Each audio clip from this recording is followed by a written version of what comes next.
Welcome to this lecture on distributive negotiation, claiming value, a critical component of effective negotiation strategy within the Canadian context.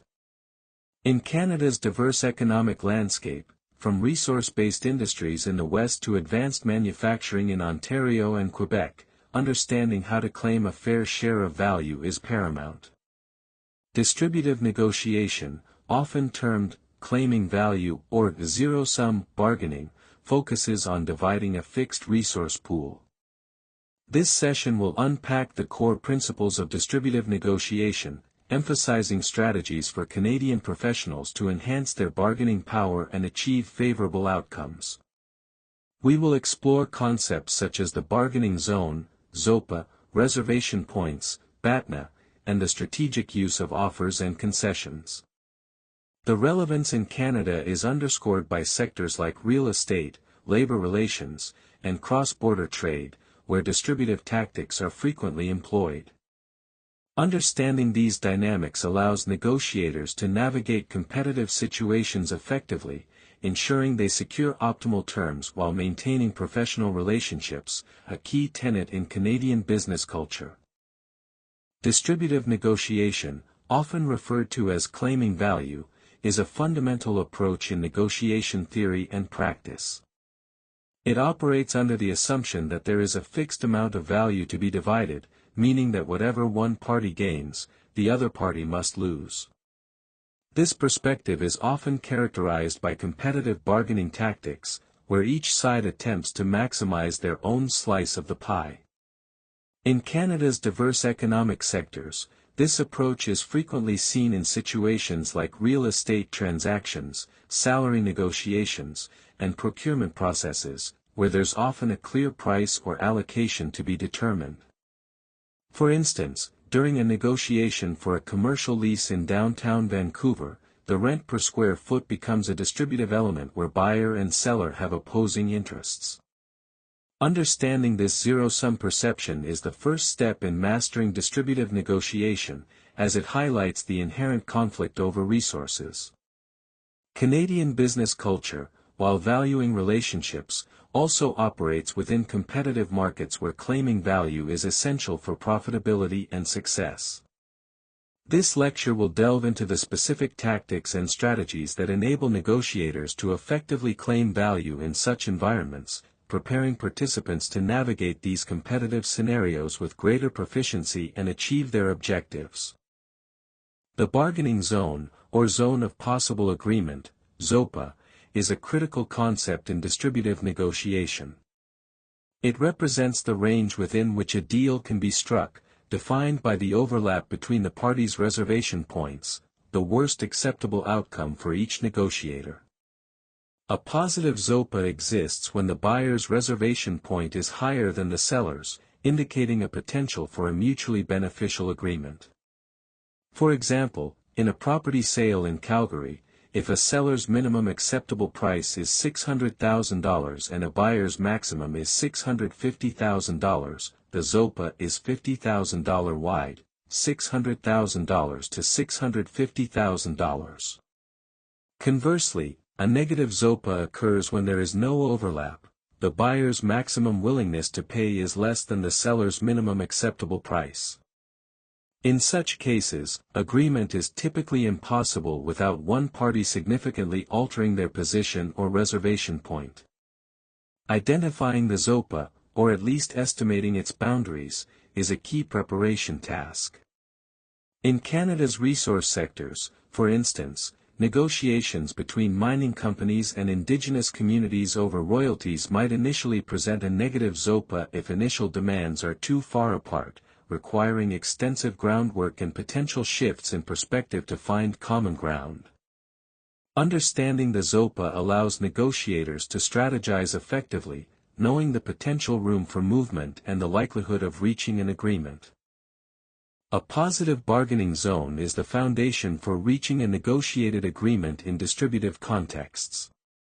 It signifies that there is a range of potential settlements where both parties can achieve an outcome that is acceptable to them, specifically, outcomes that fall between their respective reservation points. In the Canadian real estate market, for example, a seller in Toronto might list their condo for $550,000, hoping to achieve $530,000, their reservation point. A buyer might initially offer $510,000 but has a maximum willingness to pay of $540,000, their reservation point. This creates a positive bargaining zone of $10,000, $530,000 to $540,000. Within this zone, skillful negotiation can lead to an agreement. The key for each negotiator is to strategically position themselves to claim as much of this surplus value as possible, ideally securing a settlement closer to the counterparty's reservation point without causing an impasse. This involves careful preparation, understanding the other party's likely reservation point, and employing effective claiming strategies like making assertive first offers and managing concessions strategically. The goal is to capture the largest possible portion of the ZOPA, thereby maximizing one's own negotiator surplus. A negative bargaining zone occurs when a negotiation's potential outcomes do not overlap between the parties' reservation points. For instance, imagine a scenario in northern Canada involving a mining company negotiating access rights with an indigenous community. The company's reservation point for royalty payments might be a maximum of 5% due to cost constraints, while the community's minimum acceptable royalty, reflecting their land value and impact considerations, might be 10%. This creates a negative bargaining zone. The company won't pay above 5%, and the community won't accept below 10%. In such situations, attempting to force an agreement is usually fruitless and can be detrimental, potentially leading to damaged relationships or costly legal battles. The primary implication of a negative ZOPA is that parties should seriously consider their best alternatives to a negotiated agreement, BATNA. If the BATNA offers a more favorable outcome than any potential settlement could achieve, walking away is the rational choice. For the mining company, this might mean exploring alternative sites. For the community, it could involve pursuing other land use agreements or political avenues. Recognizing and accepting a negative bargaining zone is crucial for efficient negotiation, preventing wasted time and resources on discussions unlikely to yield a satisfactory agreement. Bargaining surplus represents the total value created by reaching an agreement compared to the outcome if no agreement is reached. It's essentially the size of the positive bargaining zone. If the ZOPA is from $10 to $15, the total bargaining surplus is $5. This surplus is the pie that negotiators aim to divide. The surplus is divided into individual negotiator surpluses. A negotiator's surplus is the positive difference between their actual settlement outcome and their reservation point. For example, if the settlement is $13, and the buyer's reservation point was $10, the buyer's surplus is $3. If the seller's reservation point was $15, and the settlement is $13, the seller has a negative surplus of -$2, meaning they settled below their reservation point, an outcome to avoid. The fact that negotiators are motivated to both cooperate, to create the surplus, and compete, to claim it, illustrates the mixed motive nature of negotiation. In Canadian joint venture negotiations, for example, partners must cooperate to leverage complementary strengths and market opportunities to create value, the surplus. However, they then compete distributively over how that value is shared, based on contributions, risk, and market power, aiming to maximize their individual negotiator surplus. The negotiator's surplus is the direct measure of an individual's success in a distributive negotiation. It is calculated as the difference between the final settlement outcome and the negotiator's own reservation point. A positive surplus indicates that the negotiator achieved a better outcome than their absolute minimum requirement. For instance, if a Canadian freelance consultant's reservation price for a project was $4,000, and they successfully negotiated a settlement for $5,500, their negotiator's surplus is $1,500.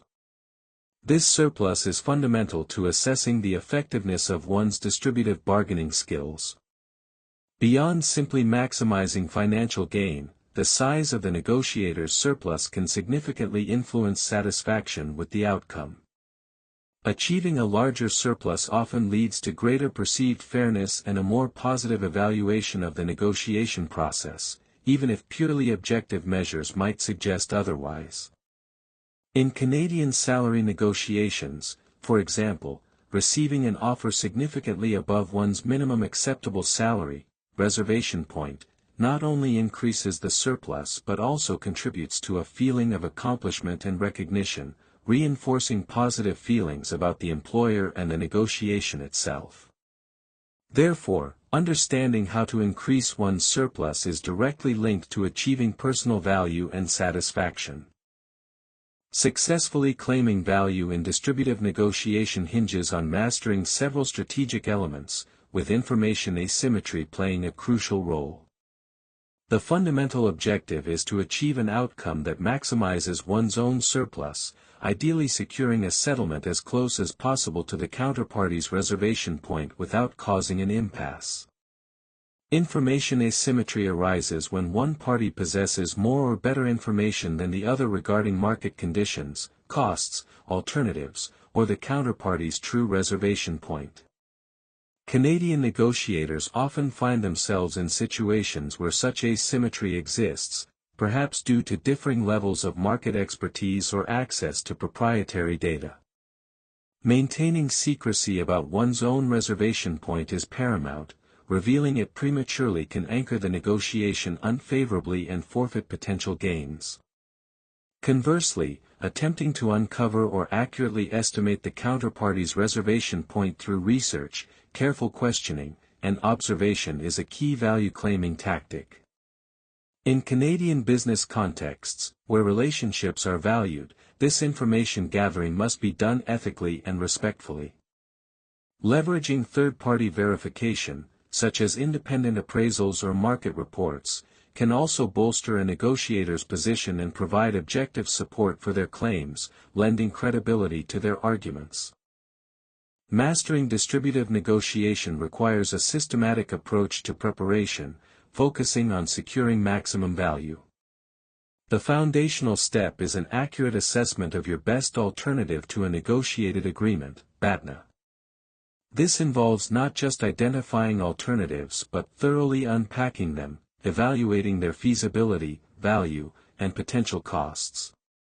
For instance, a Canadian contractor seeking a contract might have a BATNA of taking another smaller job. They need to assess the net value of that job after accounting for costs, time, and potential future opportunities, not just the headline figure.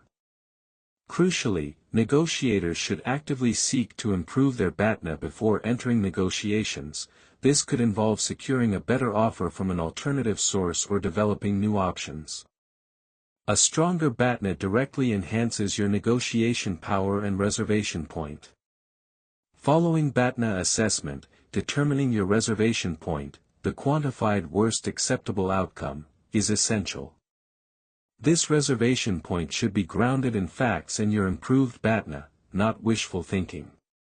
Finally, a critical but often challenging step is researching the counterparty's BATNA and estimating their reservation point. This involves understanding their alternatives, constraints, and market position. In Canada, this might mean researching competitor pricing for goods, understanding labor market conditions for salary negotiations, or analyzing market demand for real estate.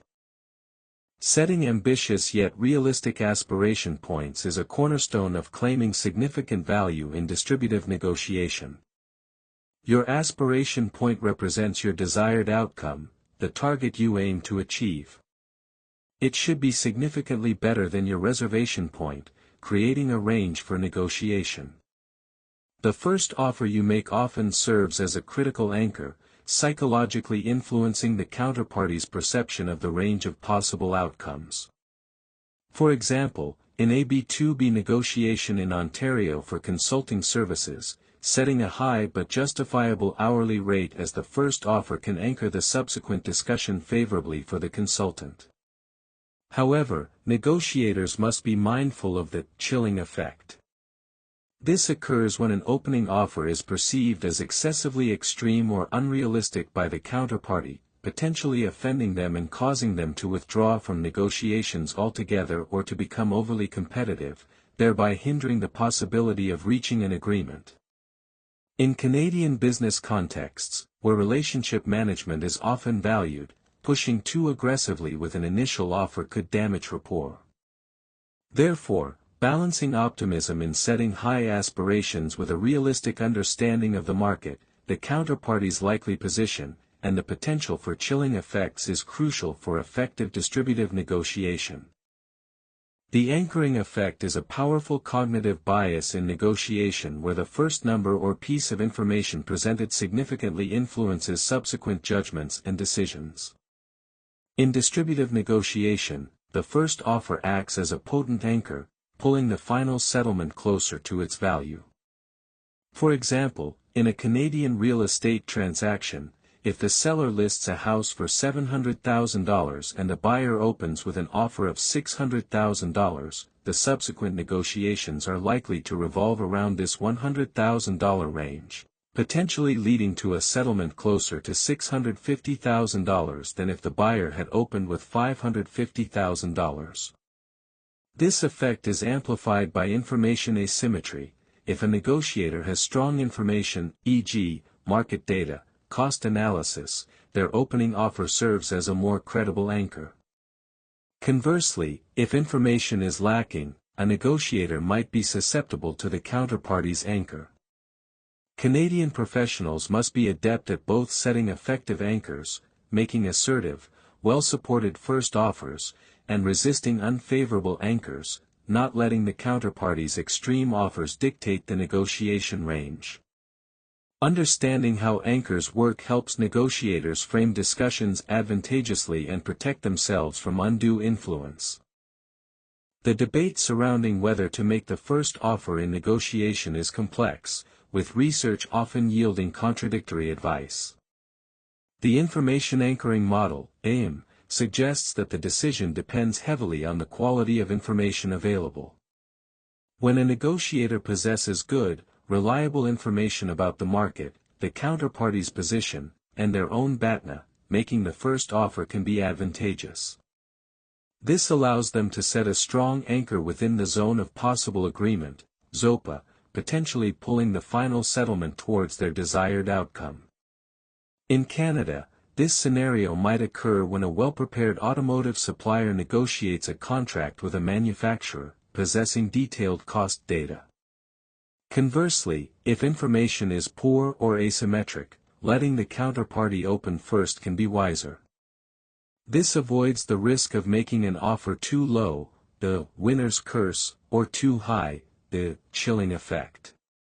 For example, a junior negotiator in a new Canadian market might benefit from observing the counterparty's initial offer to gauge their expectations and understanding of the local context. The expertise and preparation level of Canadian negotiators play a significant role in deciding whether to be the first mover or to respond strategically. Concessions are the reductions or give and take that occur during the negotiation process, forming the mechanism through which parties move towards an agreement. Effective concession making is an art, involving careful consideration of several factors. Reciprocity is a powerful social norm. Concessions often elicit counter-concessions. However, some negotiators exhibit concession aversion, being reluctant to yield ground, which can lead to impasse.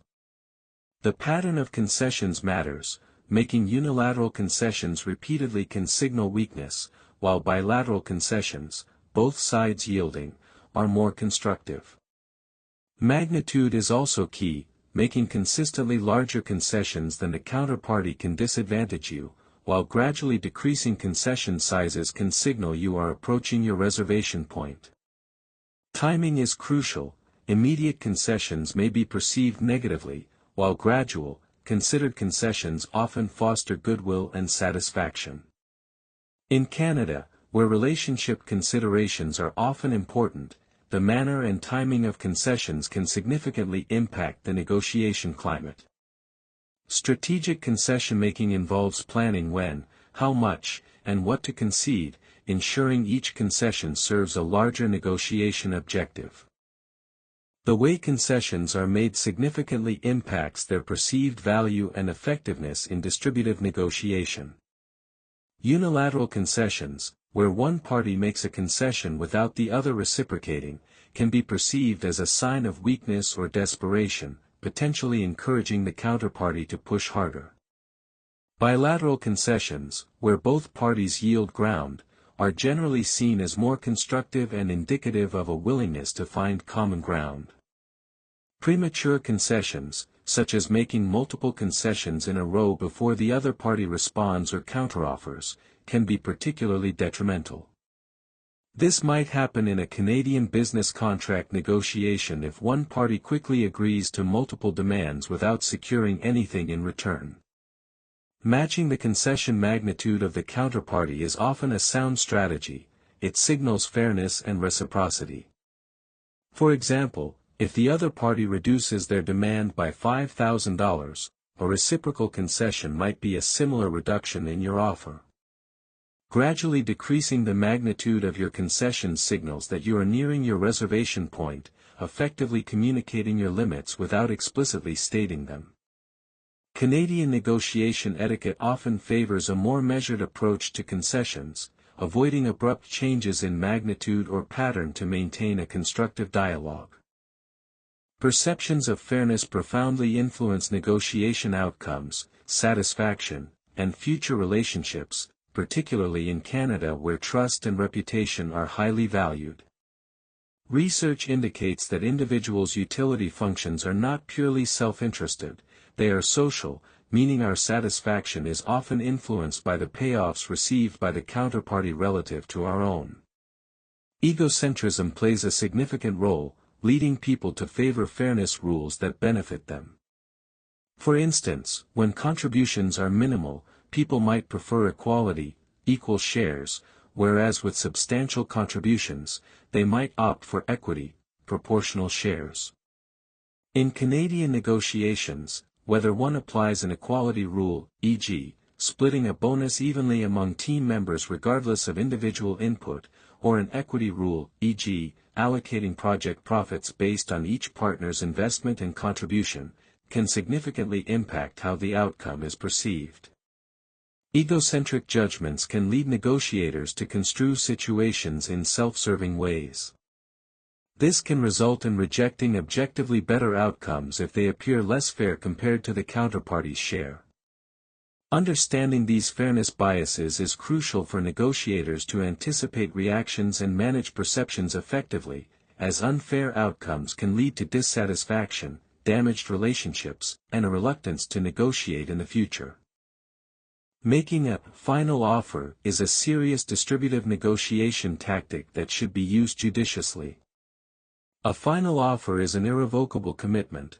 Once made, you must be prepared to walk away if it is not accepted, as retracting it can severely damage your credibility. The decision to walk away should be firmly rooted in your BATNA. The offer must be worse than your best alternative. In Canada, where maintaining reputation and relationships is often prioritized, making a final offer requires careful strategic calculation. FACE refers to a negotiator's public image, reputation, and status. Direct threats to face, such as ultimatums, criticisms, or insults, can escalate competition and lead to impasse. For example, publicly challenging a Canadian counterpart's competence during a negotiation could severely damage trust. The best way to help the other party save face is often to avoid directly highlighting their perceived loss or concession, allowing them to maintain dignity. This subtle approach is particularly important in Canadian business dealings, where preserving harmony and mutual respect, even in competitive situations, can pave the way for future interactions and agreements. This case study examines a distributive negotiation for a condominium in Vancouver, British Columbia, a market known for its competitive pricing and the importance of relational aspects even in transactions. The seller, looking to retire, had a reservation price of $720,000 based on their financial goals and market analysis. The buyer, targeting a property needing cosmetic updates, had a maximum willingness to pay of $725,000 and a BATNA of a similar property for $700,000. The core issue was the valuation gap. The seller anchored high at $745,000, substantiating it with market data, while the buyer used disparagement tactics, focusing on needed repairs and framing the property's value lower. The seller employed gradual concessions, moving from $745,000 to $735,000, then to $728,000, signaling they were approaching their limit. The buyer, recognizing the seller's approach and their own BATNA, countered with incremental increases, $680,000, $695,000, $710,000. The negotiation ultimately concluded at $725,000. The seller achieved their reservation point, claiming a $5,000 surplus, and felt satisfied with maintaining face despite the buyer's tactics. The buyer secured the property below their maximum, but above their initial offer, feeling they managed the deal well relative to their BATNA. This illustrates how distributive tactics, preparation, and managing perceptions influence outcomes in the Canadian real estate context. In this scenario, a mid-sized Ontario manufacturer, buyer, negotiated a critical component supply contract with a sole Canadian supplier, seller. The buyer needed a price of $10 per unit with a 48-hour delivery window, while the seller's standard was $12 per unit with 72-hour delivery. The buyer's BATNA was sourcing from an alternative supplier at $11 per unit with 72-hour delivery, setting their reservation price at $11. The buyer opened with a precise offer of $10.25 and the critical 48-hour delivery requirement, highlighting the impact on their production schedule. The seller, initially anchoring at $12.50, used concession aversion, resisting immediate price drops. However, upon learning of the buyer's viable alternative and the potential loss of a significant contract, the seller strategically adjusted. They moved to $11.75 with the required 48-hour delivery. This move signaled they were nearing their reservation point while still protecting their core interests. Ultimately, the negotiation settled at $11 per unit with the 48-hour delivery. The buyer successfully claimed significant value by leveraging their BATNA, making precise offers, and emphasizing timely delivery, securing a deal below their reservation price.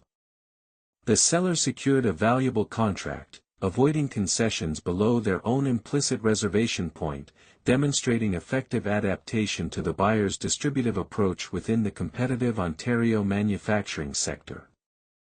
This case involves a graphic designer based in Montreal, hired by a Toronto tech startup for a website redesign. The initial contract was for a defined scope. As the project progressed, the client requested significant additional features and revisions, leading to scope creep.